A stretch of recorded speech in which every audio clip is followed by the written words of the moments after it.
자, 오늘 하나님의 말씀은 요한복음 8장을 보겠습니다. 요한복음 8장 31절로 36절의 말씀. 요한복음 8장 31절로 36절. 그러므로 예수께서 자기를 믿은 유대인들에게 이르시되 너희가 내 말에 거하면 참 내 제자가 되고 진리를 알지니 진리가 너희를 자유케 하리라. 저희가 대답하되 우리가 아브라함의 자손이라 남의 종이 된 적이 없거늘 어찌하여 우리가 자유케 되리라 하느냐. 예수께서 대답하시되 진실로 진실로 너희에게 이르노니 죄를 범하는 자마다 죄의 종이라. 종은 영원히 집에 거하지 못하되 아들은 영원히 거하나니 그러므로 아들이 너희를 자유케 하면 너희가 참으로 자유하리라. 아멘. 오늘 하나님의 말씀의 요약을 보겠습니다. 주보에 나와 있는 하나님의 말씀의 요약을 보겠습니다. 자, 우리 제목부터 크게 합독하겠습니다. 시작. 진리로 자유하자. 하나님은 자유하십니다. 그가 아들로 세상에 자유를 주셨다. 육신을 위해 먹은 음식은 잊어버릴지라도 영혼을 위한 말씀은 영원히 간직해야 한다. 세상을 떠날 때 하나님의 말씀이 있으면 낙원에서 부활하여 천국으로 간다. 사람은 세상에서 두 가지의 선택을 한다. 율법과 양심의 법으로 죄의 종으로 살거나 복음으로 자유를 선택한다. 예수의 말에 거하면 진리로 자유하리라. 예수님이 자유하게 하면 참 자유한다. 믿음이 있느냐는 자유가 있느냐는 말씀이다. 세월을 아끼라 때가 악하다. 육신이 천하 영광을 누려도 영을 살지 못한다. 영혼이 자유를 얻지 못하면 육체가 끝날 때 영혼은 다시 회복할 수 없고 저주받은 영혼은 음부의 불꽃 가운데서 고통스럽다. 육신은 죽어도 영혼은 자유할 수 있다. 바울은 옥에서도 자유롭게 찬양했다. 예수님은 결박당하고 십자가 위에서도 자유하셨다. 원죄 곧 아담의 죄는 영원히 사망에 이르는 죄다. 육체의 성품죄는 영원히 사망에 이르지 않는다. 율법의 짐승의 피로는 원죄에서 자유할 수 없다. 예수 그리스도의 피만 원죄에서 자유할 수 있다. 원죄는 예수의 피 곧 진리 안에서만 자유하고 성품죄는 예수 이름으로 회개하면 사함받는다. 율법 곧 죄와 사망의 법에서 자유자는 원죄에서 자유함으로 생명에 부활할 수 있다. 자유자만 생명의 부활로 음부의 권세를 이긴다. 자유자 속에서는 귀신이 결코 역사할 수 없다. 내 영혼아 진리로 자유하자. 아멘. 하나님은 자유하십니다. 자, 우리 하나님은 자유하시다 두 번만 해봅시다. 시작. 하나님은 자유하시다. 하나님은 자유하시다. 그렇습니다. 자, 하나님께서 우리에게 아들을 보내주셨는데 하나님께서는 그 아들을 통해서 우리에게 자유를 선포하셨습니다. 누구든지 예수 그리스도 안에 있으면 자유할 수 있습니다. 그런데 예수님께서 나를 믿는 자는 참으로 자유하다고 하시니까 사람들이 그때는 이제 유대인들이겠죠. 아니 우리가 남의 종된 적이 없는데 어째서 우리들은 자유하리라 하느냐 이렇게 이제 반문하고 이제 항변하는 것입니다. 우리가 언제 종됐다고 이렇게 말합니다. 근데 예수님께서는 지금 어디로부터 자유하다는 겁니까? 어디로부터? 로마 황제로부터 자유한 겁니까? 아니면 누구로부터 자유하다는 겁니까? 그것은 아니겠죠. 예수님께서 자유하다라고 하는 것은 지금 너희들은 종이다. 어떤 인간의 종이기보다는 죄의 종이라는 겁니다. 죄. 그러므로 너희들은 죄에서 자유를 해야 된다. 한마디로 말하면 죄와 사망의 법에서 해방을 누려야 된다. 이 말씀을 하시는 겁니다. 근데 지금 이들은 그것을 깨닫지 못하는 것입니다. 아니 네가 뭔데 우리를 뭐 자유하라 말라 하느냐? 너는 그냥 한 사람이 아니냐? 이렇게 봅니다. 그러니까 유대인들이 최고 높여서 예수님을 봐주는 수준이 어디까지냐 하면은 선지자 중에 한 사람이겠지, 이 정도입니다. 그래서 예수님께서 제자들에게 사람들이 인자를 누구라 하더냐 이렇게 물어보니까 제자들이 말이 네, 주님은 선지자 중에 하나라고 합니다, 이렇게 말하는 것입니다. 대부분 사람들은 그렇죠. 눈에 보이는 사람 그 자체로 보니까. 그런데 나중에 사도 요한이 이 요한복음을 기록할 때 가만히 보게 되면 뭐라고 기록하겠습니까? 그 사도 요한의 눈으로 볼 때는 예수님은 확실하게 하나님께서 약속하신 하나님 앞에 있는 어린 양이고, 그리고 그는 하나님의 아들이고 또는 독생하신 하나님이시다, 이렇게 말씀을 하고 있고, 또 요한복음 1장에서 1절부터 4절까지 쭉 보게 되면은 태초에 말씀이 계시는데 그 말씀은 누구다? 곧 하나님이시다. 그 말씀은 예수를 가르쳐 말씀하시는 겁니다. 왜냐하면 1장 14절에 말씀이 육신이 되어 우리 가운데 거하심에, 이렇게 말씀을 하는 거 보니까 그는 예수 그리스도를 지칭해서 말을 하는 것입니다. 그래서 사도 요한의 눈으로 볼 때는 그는 누구다? 그냥 하나님이다, 이렇게 보는 것입니다. 자, 그렇다면 이제 이스라엘의 하나님과 오늘 저와 여러분들이 믿는 하나님, 이제 둘로 이제 나누어서 볼 수 있습니다. 이스라엘의 하나님은, 사도 요한은 예수님으로부터 직접 교육을 받고 직접 주님을 만나고 대화를 통하고 만져보고 경험한 사람이에요. 근데 사도 바울은 자기가 사도라 그럽니다.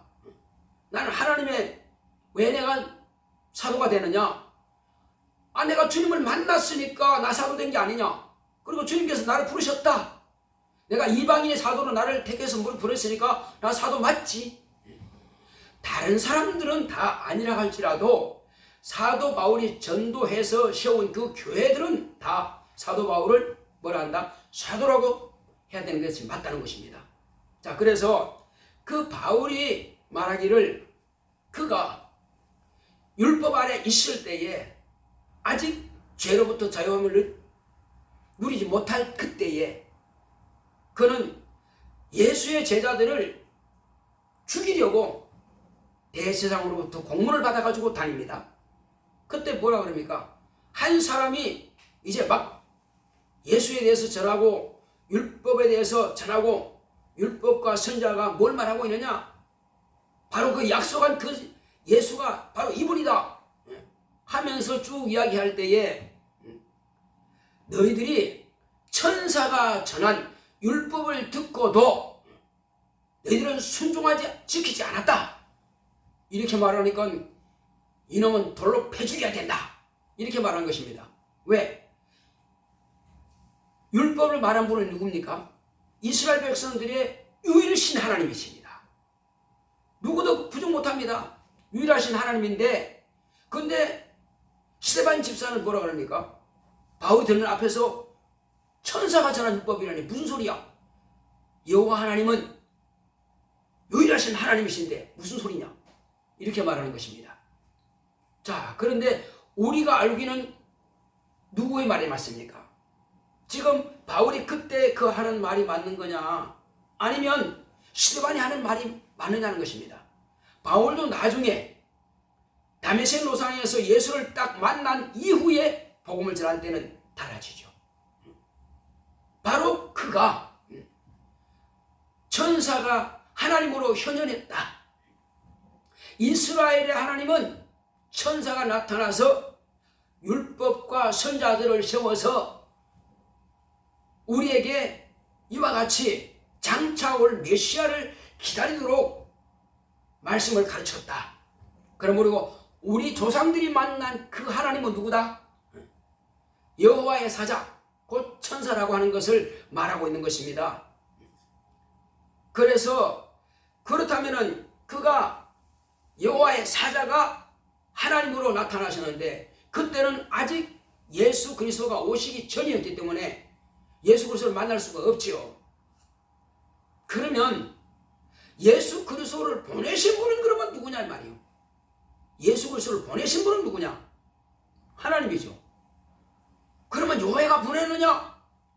아닙니다.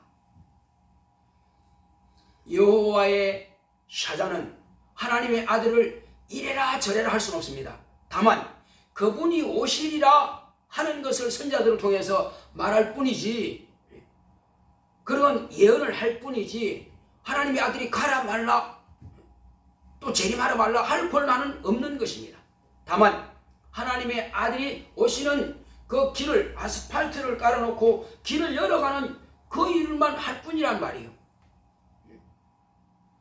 그러므로 그는 바로 하나님의 백성, 택한 백성들에게 장차 하나님의 아들 그리스도 메시아가 오시리라고 하는 것을 전하기 위해서 이스라엘 백성들에게 율법을 준 것입니다. 그리고 선지자들의 예언을 준 것입니다. 자, 그러면 예수를 보내신 분이 누구냐? 아버지라고 하고 있습니다. 바울도 그 말하고 있어요.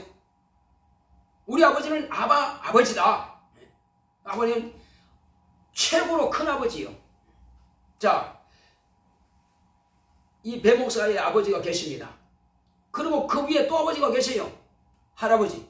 그 다음에 또 아버지 계십니다. 정조 할아버지. 그 다음에 또 아버지가 있어요. 고조 할아버지. 쭉 올라갑니다. 어디까지 나옵니까? 이제 계속 올라가면은 첫 영적 조상 아담이 나옵니다. 그리고 아담에게 생기를 불어넣으신 하나님이 계시겠죠. 자, 그런데 이제 그것은 우리가 육체와 피조된 아담의 씨로서의 그는 내 하나님이십니다. 그러나 나는 이제 피조된 아담의 자손에서 잘려 나와서 나는 새롭게 접을 붙였습니다. 어디로 왔어요? 아버지께서 보내신 하나님의 아들 예수 그리스도께 접을 붙였습니다. 어떻게 접을 붙였어요? 그 안에 있으면은 아담이 범죄한 그 죄 안에 있는 겁니다. 그러나 예수님께서 그 죄를 담당하심으로 아담의 죄도 이제 사함받게 이제 되었죠. 그러나 거기 계속 있으면 그냥 피조물일 뿐이란 말이에요.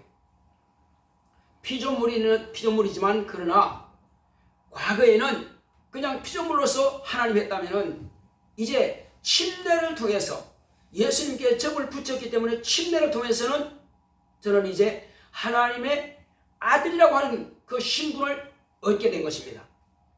그냥 너를 하나님의 아들로 해줄게, 그냥 양자해서 그냥 호적에다 올려줄게, 그런 겁니까? 아닙니다. 나는 예수의 피와 예수의 살로 물과 피로 나를 낳으셨고 그리고 영으로 내게 증명해 주신 분이 바로 아버지십니다. 그래서 나는 그 하나님 예수를 내 안에 모셔드렸고 그리고 내가 예수 안에 들어가 있습니다. 그러므로 예수님께서 너희는 내 안에 내가 너희 안에라는 말씀이 이제 이루어진 것입니다. 그리고 너는 내 아들이라고 하는 증거는 뭡니까? 예수님께서 기도해서 내가 죄인의 신분에서 회개했더니 그 wen죄에서 완전히 사함받고 예수님께서 십자가 밖에 죽으신 그 공로로 인해서 그 죄는 완전히 없이함받고 그리고 침례를 통해서 하나님의 자녀가 되는 것입니다. 이제 예수님께 완전히 접붙임 받은 거예요. 그래서 예수님께서는 너희가 내 안에 내가 너희 안에라고 말씀한 것이 이루어진 것입니다. 그리고 그것을 확정하는 것이 뭐냐? 물질 받아들여요. 아버지께서 내게 성령을 부어주신 것입니다. 그러므로 이제는 물과 피와 성령으로 나는 새롭게 하나님의 자녀로 난 사람이 된 것입니다. 자, 여러분 모두가 다 침례 받았죠. 모두가 다 성령을 모셨죠. 그러면 여러분들은 하나님의 자녀가 된 것이고, 그리고 하나님의 자녀가 된 권세가 있습니다.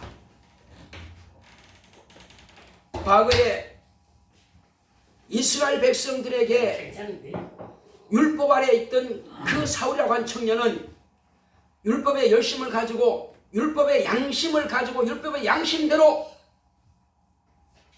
남을 정죄했습니다. 스데반 집사를 죽이는데 저를 죽여라, 내가 책임질게 하고는 공문을 받은 대로 예수님의 제자들, 그러니까 제자들뿐만 아니라 그 스데반 집사까지는 돌로 패 죽이는데 앞장섰던 것입니다. 그런데 그렇게 율법에 열심히 있던 그 사람이, 율법의 양심 가지고 남을 정죄하고 판단하고 죽였던 그 사람이 예수를 만나고 난 이후부터는 이제 유대인으로부터 정죄받고 돌에 맞기를 수없이 맞습니다. 태장에도 맞고요. 많은 고난을 당했지만은 정죄하지 않았습니다. 왜? 스데반 집사가 돌에 맞아 죽으면서도 주여, 저들이 지금 무슨 짓을 하는지 모릅니다. 저들의 죄를 사하여 주시옵소서 하는 것처럼 역시 바울도 마찬가지입니다. 저들이 지금 무슨 짓을 하는지 모릅니다.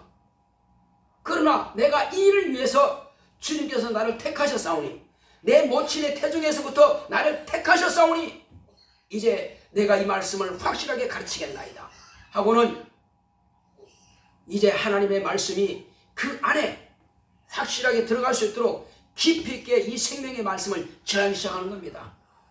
그래서 우리가 거듭난 것은 혈과 육으로 거듭난 것이 아니라 예수의 생명으로, 하나님의 의로 거듭났습니다. 그러므로 아버지께서 보내신 아들 예수 그리스도를 믿고 그 예수 그리스도를 의지함으로 인해서 그 말씀을 따라서 침례받았더니 확실하게 하나님의 자녀가 되는 권세를 얻게 되는 것입니다.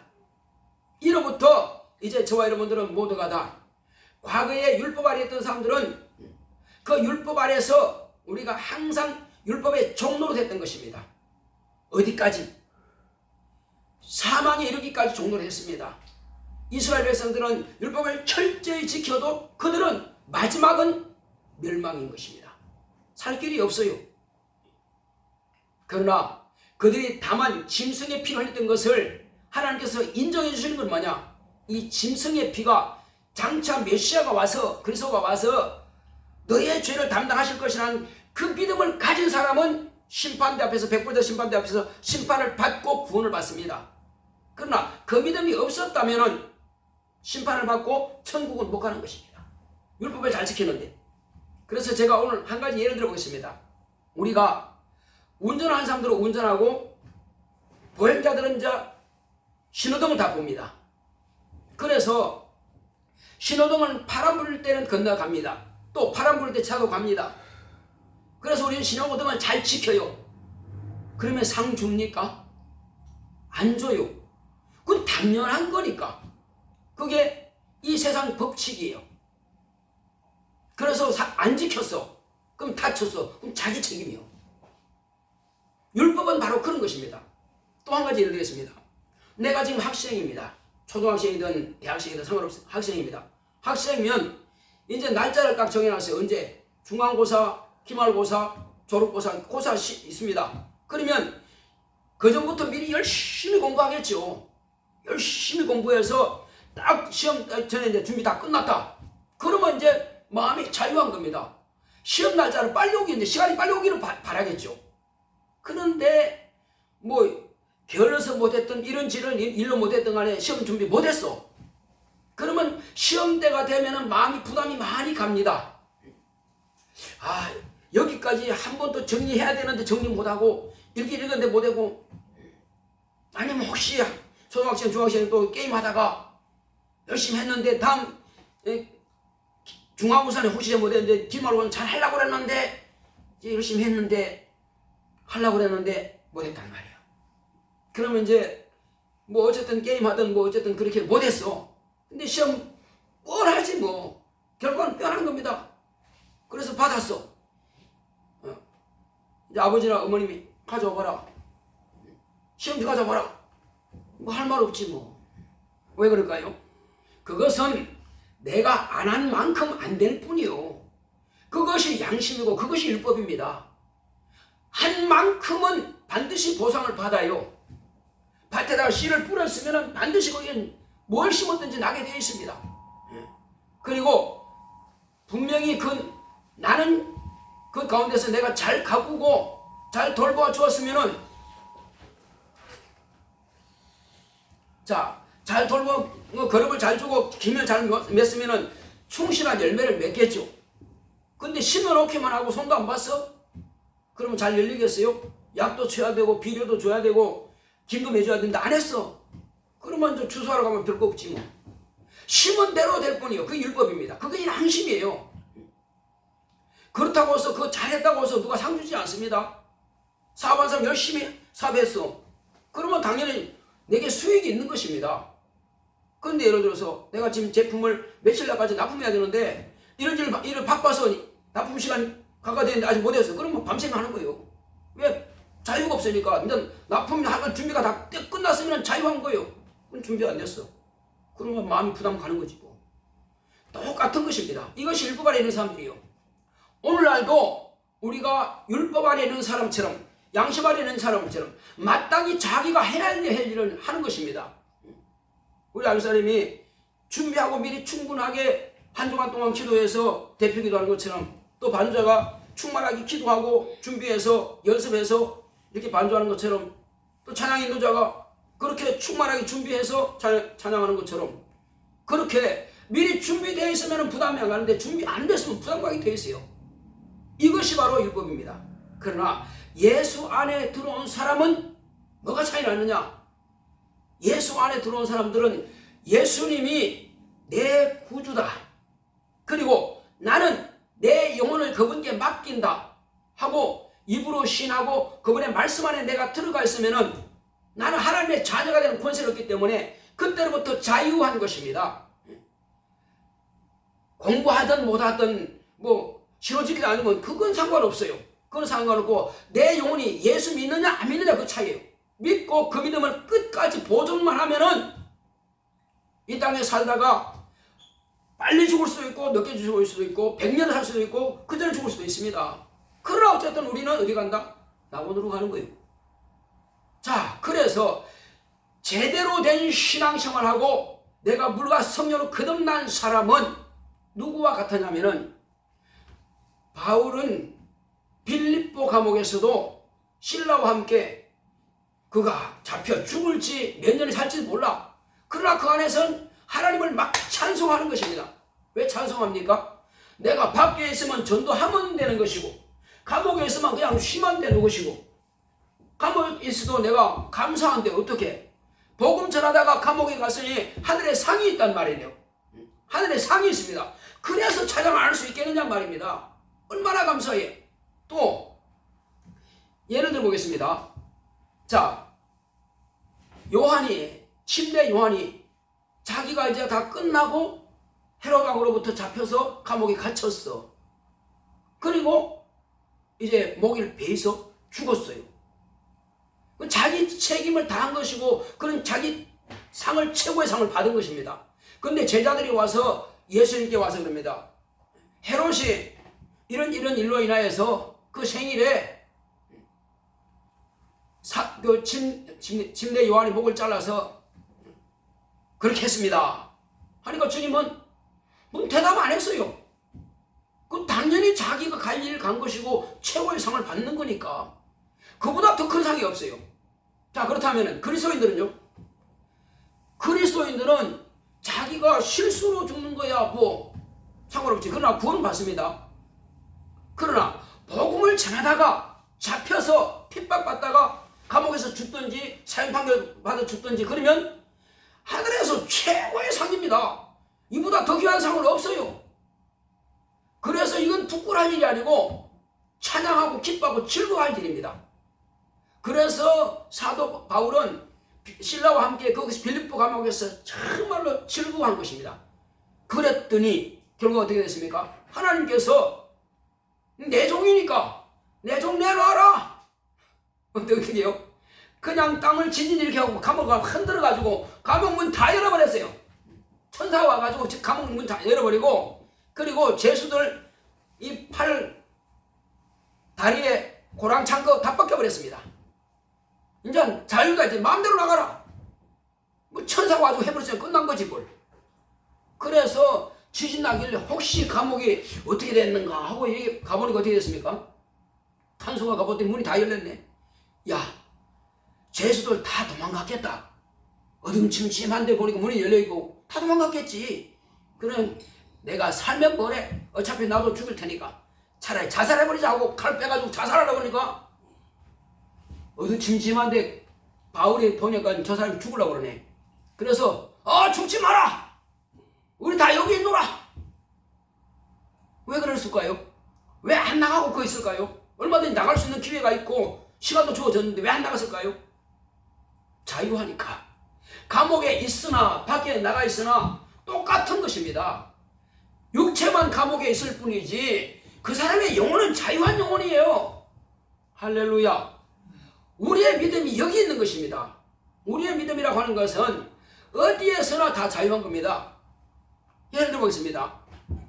그렇게 공부할 시간에 공부 못해서 양심적으로 율법적으로 또 환경적으로는 내가 제대로 시험 못 본다 할지라도 그런다고 내 영혼이 지옥 갑니까? 그거 상관없습니다. 혹이 윤리적인 죄를 범했다 할지라도 그것 때문에 지옥 갈 일은 없습니다. 하나님의 자녀가 됐는데 이미 나는 하나님의 자녀가 되어버렸는데 내가 혹시 실수한다고 해서 너 지옥 가야 돼?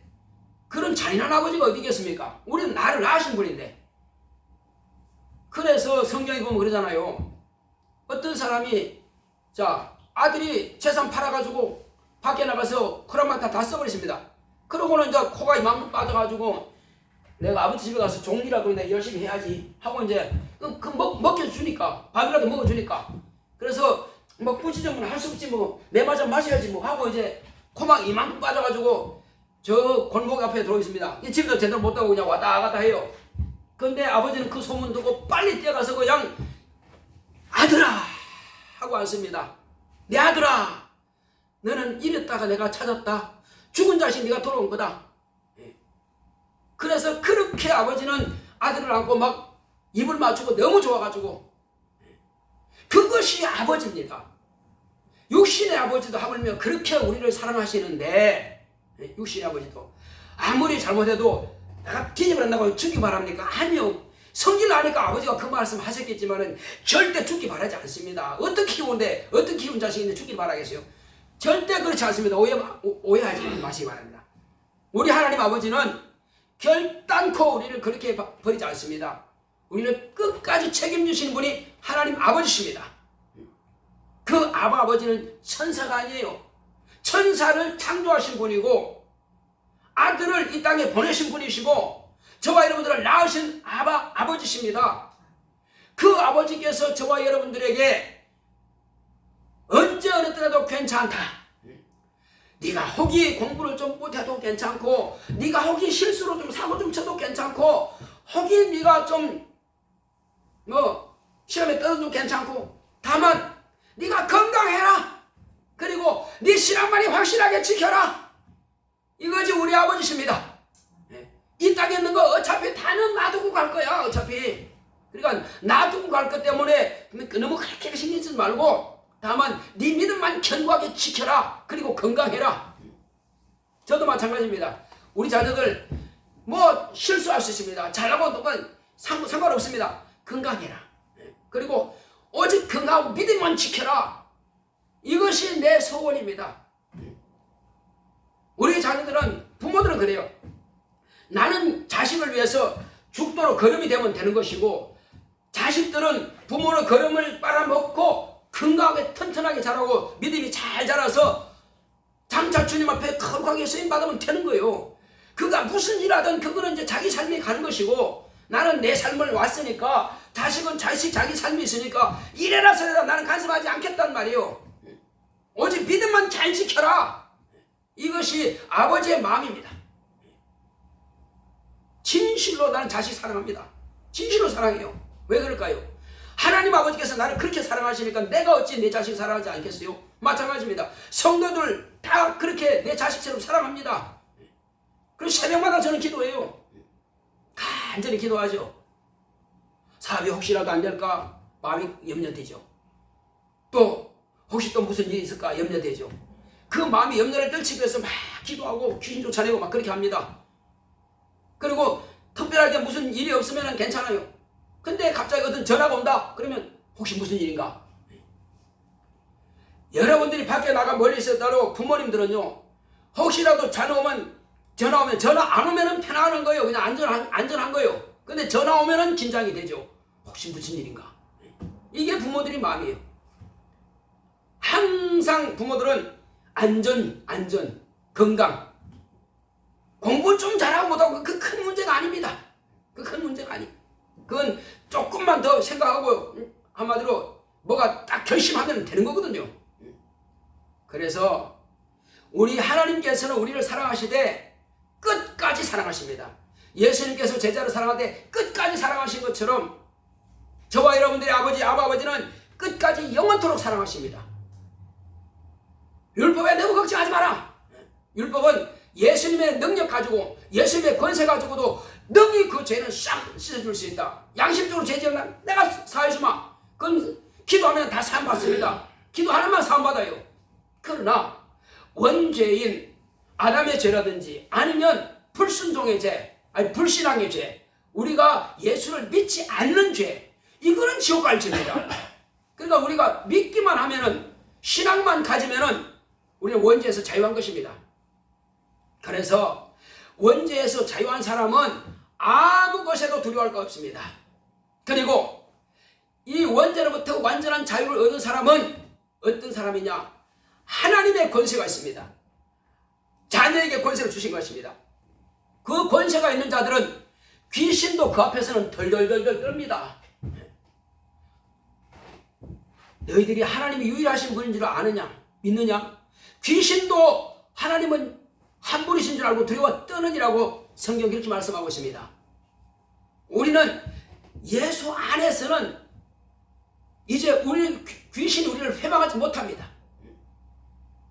그래서 진리로 자유한 사람은 어떤 문제가 있든지 간에 그 문제가 아닙니다. 학교 문제든 직장 문제든 사업의 문제든 문제가 될 게 없어요. 그것은 조금 늦느냐 이르느냐 그거 차이입니다. 조금 물질을 좀 더 버느냐 덜 버느냐 그 차이뿐이요. 그건 육체가 있을 때 아니고 그냥 먹고 사는 것처럼 그 정도예요. 그래서 먹는 것처럼 이런 것은 내가 기억할 필요도 또 없는 것입니다. 그러나 내가 진짜 기억할 것은 뭐냐? 하나님의 입에서 나오는 말씀으로 살리라. 말씀은 영원히 살기 때문에, 그래서 예수 그리스도의 진리의 말씀만은 여러분들이 반드시 죽을 때까지 기억해야 됩니다. 예수의 생명의 말씀만은 반드시 기억해야만 됩니다. 그래서 이것을 기억하는 사람은 영생을 얻는 것이고, 제가 이제 한 가지 가지고 있습니다. 어제 제가 집사님은 이제 금집사라고 제가 말씀드리겠습니다. 그분은 멀리 있는데 이제 제가 목회할 때에 이제 그분을 만났는데, 그분이 이제 다른 데로 이제 이사를 갔어요. 근데 그 교회에 있는데 그가 아마 전도를 했는지 모르겠어요. 우울증이 환자예요. 그 다음에 이제 그 환자가 어떤 병이 있냐면은 목에 뭐가 걸린 것처럼 좀 오래됐다는 거예요. 그래서 고통스러워서 병원 가도 안 되고 다 안 돼. 그래서 아마 전도를 받은 것 같아. 그래서 그 집사님을 통해서 이제 전도를 받았는데 귀신도 쫓고 병도 막 이렇게 했는데 잘 안 되다는 거예요. 그래서 자기 딸이는 그 집사님들은 열심히 했는데도 안 되더란 말이에요. 아직 성령을 아직 받지 못했어. 성령 받나 많이 못 받았더라고. 자, 그래서 어쨌든 교회까지 왔으니까 그 집사님이 그렇게 막 가르치고 했는 거예요. 아직은 해결받지 못했어. 근데 이제 집에 보내야 되는데, 교회에 있을 때는 좀 마음이 안정이 되고 아프긴 하지만은, 근데 우울증 환자이기 때문에 집에 가려면 불안해서 뭐가 있다는 두려워가지고. 그래서 목사님 이런 일이 있습니다. 알았습니다. 상담을 해준 거예요. 그래서 영의 세계를 혹시 귀신에 대해 들어봤습니까? 예, 들어봤다는 거예요. 그 집사람한테 이야기 들었겠지. 이제. 영의 세계에 대해서 말씀드리겠습니다. 영의 세계는 천사가 있고 하나님 계시고 사람이 세 영밖에 없는데, 자, 지금 집사님 혹시 목에 뭐가 드셔가지고 걸렸습니까? 아니요. 뭘 먹어서 걸린 게 없는데요. 그런데 어떻습니까? 꼭 뭐가 목에 걸린 것 같아요. 그렇습니까? 그럴 수 있습니다. 그래서 제가 한 가지 예를 들었어요. 어떤 사람이 자기는 화상 입지 않았는데, 불도 닿지 않았는데 꼭 화상 입은 것처럼 이 피부가 말이에요, 물집이 막 생기는 거예요. 그럼 화상 모습이 나타나는 거예요. 그 왜 그러냐 하니까 모르겠어, 그냥 우연히 그래요. 쫓아보니까 화재로 화상 입어서 죽은 귀신이 들어가서 그 사람에서 화상 입은 것이 드러나는 거예요. 그거는 무슨 약이 없습니다. 그럼요. 그런 걸 쫓아내지 않으면 수시로 나타나는 거예요. 그게 약은 발라도 그만 낫는 것 같지만 그 귀신이 안 들어가면 또 드러나는 거예요. 이게 화상 입은 거기 때문에. 뿐만 아니라 혹이 예를 들어서요, 이 사람이 본래 건강한 사람이에요. 지난주까지 저 병원에 가서 매년 받는 그 검사 있죠, 종합검진 받았는데 아무 이상 없다는 거예요. 그런데 한 주 후에 뭐가 아파서 병원 가봤더니 암사기라는 거예요. 이럴 수 없다는 거예요. 의사가 어떻게 몰랐을까? 귀신이 들어가면은 암사기로 죽은 폐암이든 간암이든 위암이든 무슨 장암이든 간에 그런 귀신이 들어가니까 그냥 드러나는 거예요. 자기 정체가 드러나는 거예요. 이렇게. 이 사람은 예수를 믿고 영의 세계를 알면 쉽게 해결되는 거예요. 쫓아버리면 낫습니다. 근데 믿지 않으면 그걸로 그냥 죽는 거예요. 그냥 똑같은 거는, 그것도 이제 예수 안 믿었으니까 귀신 되겠지. 그러니까 또 다른 사람 또 그렇게 하는 거예요. 마찬가지로 당신도 이제 잘 들으시기 바랍니다. 누군가가 모르겠지만은 당신의 가족 중에 혹시 목에 뭘 먹다가 걸려가 죽은 사람 있습니까? 없다는 거예요. 그럴 수 있다. 없으면 다른 영이, 그런 영이 목에 먹다가 걸려 죽는지 암이 몸에 달아 덮든지 어떻게든지 간에 그렇게 해서 목과 관계된 사람, 그렇게 해서 죽은 귀신이 그 저주를 가지고 당신 속에 들어와 있으니까 당신은 목에 걸리지 않았지만 걸린 것처럼 그렇게 느낀다. 이건 쫓아내면 된다. 당신 예수 믿느냐? 믿는다고 하더라고. 당신 회개하느냐? 회개했다는 거예요. 그럼 당신 죄 없어. 근데 당신 말 안 들으면 믿어준다. 죄 없어. 그러면 당신은 예수의 피로 구원받은 사람이야. 예수 이름을 가지고 있는 사람이야. 당신은 지금부터 이 병에서 자유할 수가 있어. 내가 명한 대로 따라하십시오. 내 속에는 귀신아, 나는 하나님의 자녀다.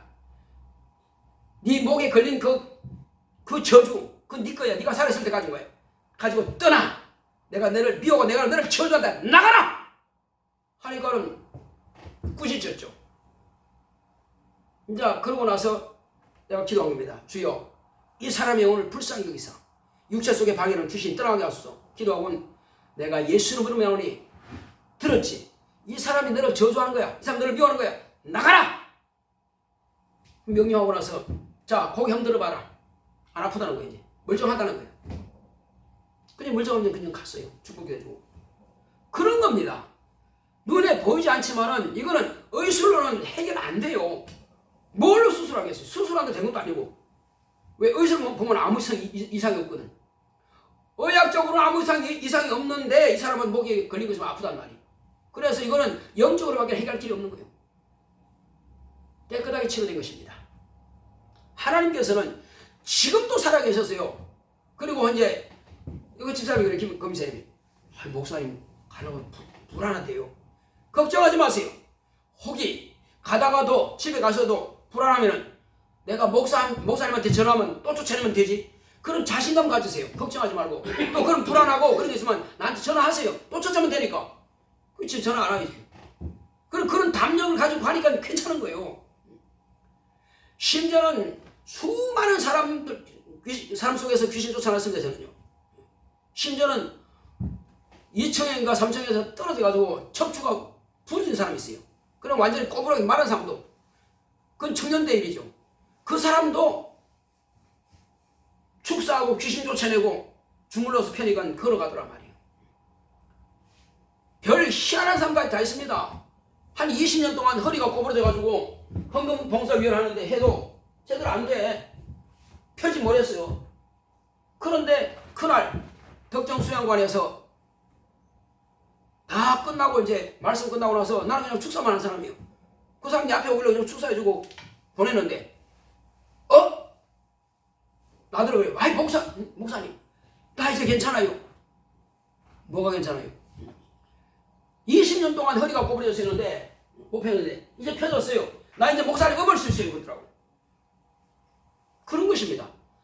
담력이 생기고 믿음이 생기면 귀 쫓아 나가면요 그냥 멀쩡해지는 거예요. 하나님은 살아계십니다. 하나님은 오늘도 동일하게 역사하시는 분이세요. 실제로 살아계신 것을 수없이 많은 사람을 통해서 경험했습니다. 심지어는 그 큰 교회에서는 8번계도 항상 내가 잘 있는 자리예요. 그 8번계 때 줄을 쫙 섭니다. 사람마다 쫓아오면 귀신 다 나가요. 소리 지르면 나갑니다. 누구나 다 자백하고 나가요. 그럼 많은 사람 고침 받지요. 사람이 수가 많으나 적으나 똑같습니다. 이제 우리 속에서요 특히 영적 생활을 못하게 하는 것이 있습니다. 어떤 사람은 나 사업 실패했으니까 예수 믿으면 뭐래? 또 내가 병이 뭐 이렇게 병이 있으니까 믿으면 뭐래? 아니 바울도요 안질도 있고 쏘갈병도 있습니다. 디모데도요 속이 나빠가지고 바울이 네가 자주 그 속병 때문에 고통하지 말고 포도주도 조금씩 마시라 있습니다. 그런데 그것 때문에 뭐 믿어봐 소용없네 그 말 합니까? 아니에요. 가족이 죽었다고 해서 가족이 병들었다고 해서 그것 때문에 시험 들 일이 없습니다. 저와 여러분들의 믿음은 하나님은 나와 함께 하시고 내가 사고로 죽을 수도 있고요 내가 병으로 죽을 수 있습니다. 그러나 여러분들의 영혼은 천국 갑니다. 죽고 사는 문제는 그 중요한 게 아니란 말이에요. 바울이 오죽 했으면은 하나님 주여 이 병 좀 내게서 좀 떠나가게 하소서. 이 소갈병하고 내 눈 안질 때문에 고통스럽게 죽겠습니다. 3번씩이나 기도했는데 네 은혜가 네게 족하다. 그러면 감사해야지. 뭐 주님께서 말씀하시는데 어떡하겠어요? 병이 낫고 안 낫고 상관없고요. 시험 떨어지고 안 떨어지고 상관없습니다. 뭐 좋은 직장 구하는 거 아니고 그 상관없어요. 우리의 믿음만 확실하면은 자유할 수 있습니다. 세상에 있는 것은 지극히 적은 거예요. 내가 세상에 있는 대고 큰 나라의 황제라 할지라도 천하 영광 가지고 천국 못 갑니다. 다만 예수 그리스도 영생하시는 하나님만이 저와 여러분들을 천국에 데려가신 분이십니다. 우리가는 낙원에 갑니다. 육체는 언제든지 벗을 수 있어요. 벗지만 어떻게 죽었든 상관없이 우리는 낙원에 갑니다. 가서 편안하게 쉬다가 주님이 오라 하시면 가면 되는 거예요. 그럼 천국 가는 것입니다. 이보다 더 자유가 어디 있습니까? 감옥에 있어도 자유한 것이고 병석에 누워서 자유한 것이고 가난해서 오늘 당장 한 끼 못 먹어도 자유한 것입니다. 할렐루야. 우리는 그래서 무엇이나 거리낌이 없는 것입니다. 마땅히 율도덕은 지켜야 되겠죠. 그러나 그것 때문에 그것 가지고 너무 걱정하지 마시면 그것 때문에 지옥 갈 일은 없으니까 그때마다 회개하면 그 문제는 다 해결되는 것입니다. 아마 세상 사람들이 안 믿는 사람들이 이 말 들으면 저 목사 저 완전히 이건 뭐 나가리네. 뭐 죄를 치도 괜찮다고 그러네. 말도 안 된다. 이렇게 하겠으나 제가 솔직히 말씀드리면 과거에는 율법 아래서는 짐승의 피를 아무리 송아지 잡고 뭐 양을 잡아도 그 가지고는 구원받지 못합니다. 내가 양심을 철저하게 지켰다 할지라도 그 가지고는 천국 못 갑니다. 오직 당장의 사형수를 할지라도 그 시간에 예수 믿으면 그 사람은 사형지만 천국은 갑니다. 바로 그것이 우리의 믿음입니다. 그래서 저와 여러분들은 영원한 생명의 주를 만난 것이 최고의 행복입니다. 여기서 영원한 자유를 누리시기 바랍니다. 우리는 주 안에서 참 평안과 자유를 누릴 수 있습니다. 그래서 로마서 8장 2절에 말씀하신 것처럼 바울이 뭐라 했습니까? 정말 이건 금보다 귀한 말씀이에요. 자, 너희는 생명의 성령의 법이 죄와 사망의 법에서 너를 해방하였느니라. 이 말씀은 너무 귀한 말씀이에요. 곧 예수 안에 있는 사람들은 다시는 정죄함이 없느니라. 이것이 아버지께서 우리에게 아들을 내어주신 뜻인 것입니다. 예수 그리스도의 은혜요, 예수 그리스도의 죽음인 것입니다. 우리를 이제 우리가 그 은혜를 받았으면은 이제 우리는 이 믿음을 견고하게 지키시기 바랍니다. 어떤 환경적인 일로 인해서 좌지우지 되지 마시기 바랍니다. 내 평생에 예수만을 반드시 잡고 끝까지 가시기 바랍니다. 그런데 어떤 사람은 신앙생활 잘 하다가요 한 몇십 년 했는데 이런 사업 때문에 문제, 이 자녀 문제 때문에 그래가지고 이거 다 필요 없다고 그냥 그만둔다고 집어치우고 교회도 안 나간 사람 있습니다. 그러면 그런 일은 사람에게 일어날 수 있지만은 그것 때문에 자기가 지옥 갈 필요는 보인단 말이에요. 우리는 어떤 환경적인 요건 때문에 내가 지옥 가는 것은 선택하는 건 그보다 더 어리석은 비리한 자가 없습니다. 우리는 철저하게 예수님만을 붙잡아야 됩니다. 따라합시다. 예수 내 구주. 한번 다시 한번 합시다. 시작. 예수 내 구주. 예수 내 구주. 예수 내 구주. 예수 내 구주. 예수 내 구주. 예수 내 구주만은 영원토록 저와 여러분들이 구주이십니다. 그러면 영원한 자유와 행복과 평안을 언제든지 누릴 수가 있습니다. 우리 향기도 때 주여 나는 이제 아무 것이라도 구속받지 않겠습니다. 누가 나를 정죄할 자도 없고 나는 종이 되지 않습니다. 죄의 종도 안 되고 율법의 종도 안 되고 양심의 종도 안 되고 나는 오직 예수의 종 되겠습니다. 예수 안에서 참 자유를 누리며 나는 어떤 태풍이 불다 할지라도 어떤 풍랑이 친다 할지라도 결코 나를 엄몰하지 못하고 나를 휩쓸어가지 못하고 어떤 화마가 내게 온다 할지라도 나는 그것 때문에 지옥 가지 않습니다. 끝까지 나는 믿음으로 승리하고 이기겠사오니 주님께서 나를 축복하시고 내 자손 대대로 나를 축복하사 이 믿음을 견고하게 지키달라고 다 같이 합시다. 고맙고 감사하신 아버지 하나님 감사드립니다.